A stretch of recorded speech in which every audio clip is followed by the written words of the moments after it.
అందరికీ హాయ్ అండి.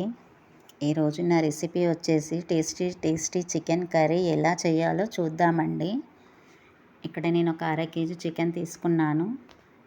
ఒక కప్పు పెరుగు తీసుకున్నాను. ఇప్పుడు చికెన్లో పెరుగు వేసుకుందామండి.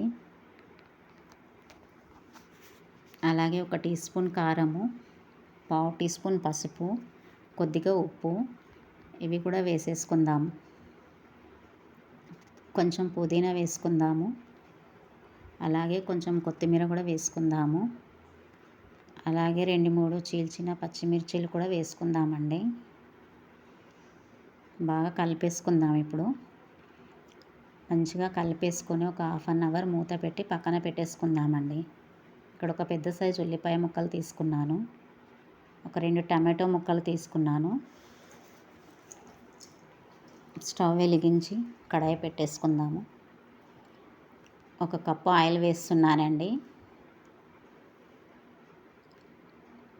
అలాగే ఉల్లిపాయ ముక్కలు వేసుకుందాము.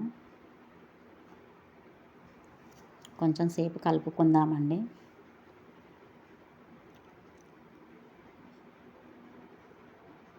కొంచెం వేగాక అల్లం వెల్లుల్లి పేస్ట్ వేస్తున్నాను.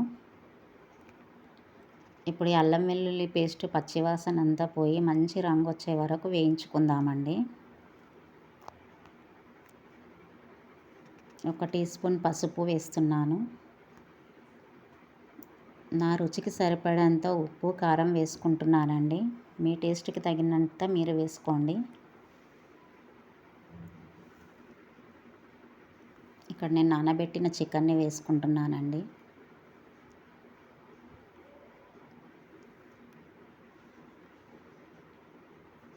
ఒకసారి బాగా కలుపుకుందామండి.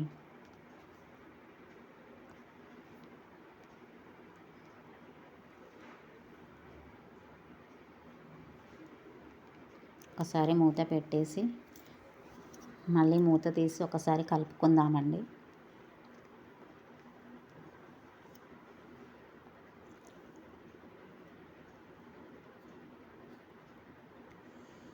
ఇప్పుడు ఒక స్పూన్ గరం మసాలా వేసుకుంటున్నాను.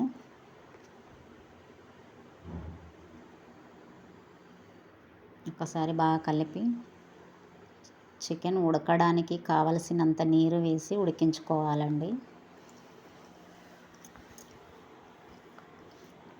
మూత పెట్టేసుకొని ఒక 2-3 నిమిషాలు ఉడికించుకుందామండి.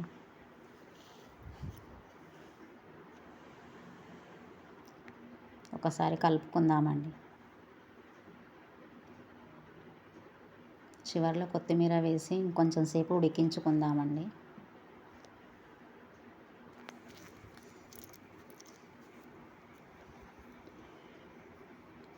కొంచెం 2-3 నిమిషాలు పెట్టి దింపేసుకోవడమేనండి. ఇంతేనండి.